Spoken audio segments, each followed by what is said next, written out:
السلام عليكم ورحمة الله وبركاته. هلكم ورا الفيديو يوتيوب أنا وعبد القادر حسن أضولية ما أنت موقعكم إحنا واحد الدونا هدي أد مقلي جرتي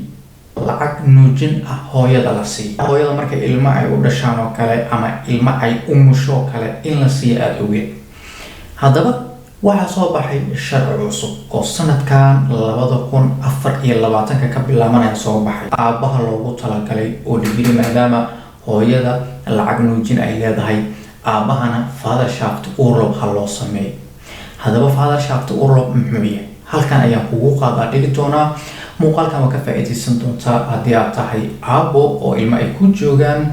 ama hadda kadib aad rajaynayso haddii taa markay kugu horeysay bartaan wiilka shacabka youtube aad soo booqatid waxaan ku leeyahay subscribe waa noo dhiirigelin aabayaasha Soomaaliyeed ee markaasi waddanka Jarmalka degan sharci cusub ayaa soo baxay kaas oo markaasi la yiraahdo father-shaft urlob maadaama markii ay ilma ay reerka ku soo biiraan lacag la yiraahdo nuujin hooyada la siiyo lacagtaas oo adigu 2 sano qaadato 1 sano intay rabto ha qaadato laakiin aabaha waxba hore uma lahayn laakiin hadda sharci waxa soo baxay haddii uu cunug ku dhasho oo aad markaasi shaqaysid waxaad leedahay 2 isbuuc oo fasax 2 isbuuc oo fasax adiga dooranaya 2 isbuuc meesha aad aadaysid adigay ka go'da adiga dooranaya dadka Turkiga aadi kartaa Afrika aadi kartaa America aadi kartaa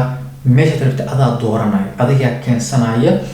oo markaas dhahaya 2 isbuuc halkaas ayaan fasax u aadaya 2 isbuuc ee aad fasaxas aadaysid lacagteeda waxa bixinaya qolooyinka aad u shaqaysid runtii waa fursad aad u wanaagsan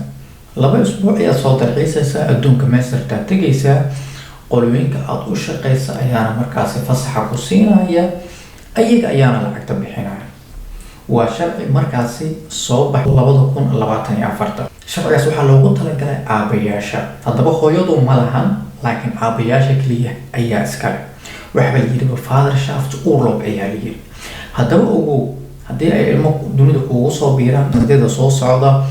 qolooyinkaaga shaqada u gudbi muuqaalka intaas ayaan kusoo gabagabeynayaa hadaba muuqaalka halkan inta kulmi doon waxaad iga tagayaa sidaas iyo nabadgelyo